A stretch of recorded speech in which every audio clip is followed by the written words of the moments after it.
Welcome to This Explainer. Today, we're going to scientifically unpack the incredibly complex biological, evolutionary, and social layers of human desire. We are literally tossing those tired cliches right out the window and diving straight into the source data to figure out exactly how and why we want what we want. Let's get right into it. Okay, so here's our roadmap for today. We're going to start with the truth about fantasies, move right into biology and the brain, and then look at the cost of evolution. After that, we'll dive into culture and shame, break down spontaneous versus responsive desire, and finally look way beyond those broad gender averages. Let's kick things off with Section 1, the truth about fantasies. We're starting right at the foundation, looking at myth versus statistical reality. There is so much noise out there on this topic, right? So let's look at what the actual statistics say. On average, men report experiencing sexual fantasies that are frequent, direct, and explicit, often needing absolutely zero specific context. Now compare that to the female average, where fantasies tend to be highly contextual, deeply narratively driven, and really tied to emotional resonance and a sense of safety. But, this perfectly illustrates why we've got to be super careful with data. These are statistical trends, guys. They are not absolute destinies. This is a massive distinction. There are plenty of women out there who have incredibly frequent, explicit fantasies, and plenty of men whose desires are totally tied to emotional context and just aren't as frequent. Individual variance is absolutely huge here. We definitely can't treat a statistical average as some kind of biological mandate for every single person. Moving right along to Section 2, Biology and the Brain. Let's peel back the layers and look at the actual physiology here. Now, to understand why these averages exist in the first place, we've got to look at hormones. Think of them as the invisible architects of desire. In men, higher average testosterone really drives visual sensitivity and spontaneous imagery. It basically supercharges the reaction to visual triggers, sometimes totally out of nowhere. But the female system, it operates quite differently. It acts much more conditionally. It's heavily influenced by fluctuating hormonal cycles, current stress levels, and most importantly, this really strong underlying need for safety and relationship quality. Think of it like this. The male brain's dopamine reward system acts a lot like a fast-track highway for visual attraction. A visual stimulus hits and boom, it's quickly translated into a sexual assessment. The female brain, on the other hand, operates way more like a highly sophisticated security checkpoint. When a stimulus comes in, the brain is simultaneously running checks on environmental safety, emotional significance, social relations, and even self-perception. It's literally evaluating a whole bunch of factors at the exact same time before giving the green light. That brings us to Section 3, the cost of evolution. This is really about the historical why behind those brain differences. At the end of the day, it all comes down to reproductive cost. Historically, the male biological cost of reproduction is incredibly low. Theoretically, a single axe spreads genes, which created an evolutionary trait highly focused on seeking opportunities and taking the initiative. But think about the female historical cost. It's astronomical. Pregnancy, childbirth, nursing, massive bodily and social risks. So, this female evolutionary trait of careful screening and seeking safety, that's not a hesitation. It's a highly sophisticated biological adaptation. It's absolutely a feature, not a bug. It's just brilliant evolutionary design built for survival.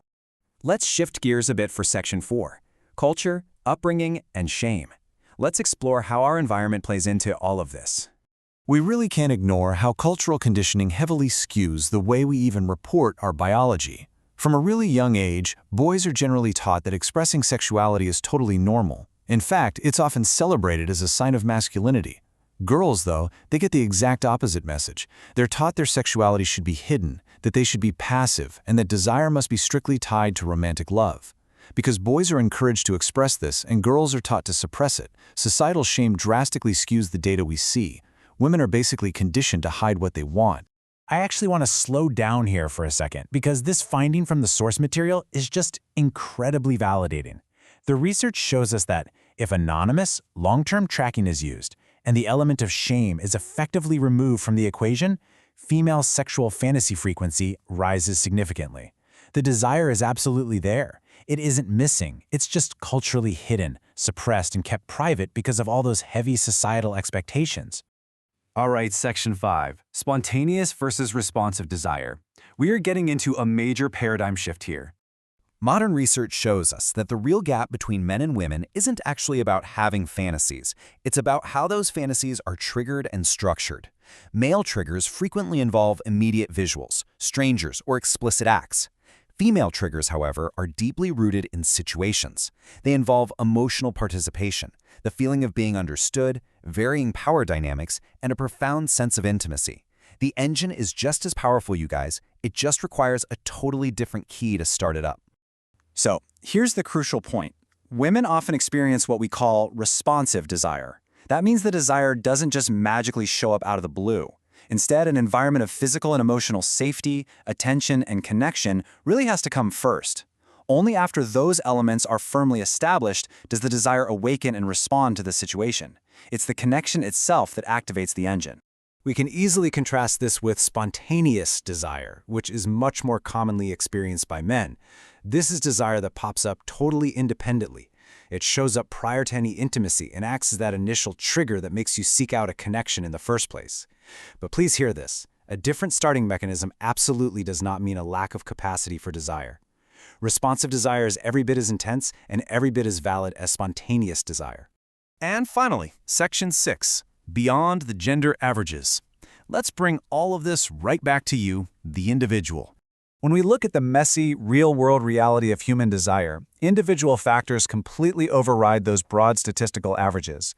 Your unique personality traits, the environment you grew up in, your current stress levels, your hormonal state, and the actual day-to-day quality of your relationships, those things have a way bigger impact on your personal desires than any gender average ever could. A highly stressed man might actually have very low spontaneous desire right now, while a woman in a deeply safe, connected relationship might experience off-the-charts responsive desire. Which leads me to ask you this one final, really important question. Are you letting statistical averages dictate your personal reality? As we've seen today, desire is this beautifully complex mix of spontaneous and responsive triggers, completely shaped by both our biology and our society. You have your own completely unique combination, so embrace how your engine starts, figure out the exact conditions you need to thrive, and please, don't let a statistical average tell you who you're supposed to be. Thank you so much for joining me on this explainer, and keep learning.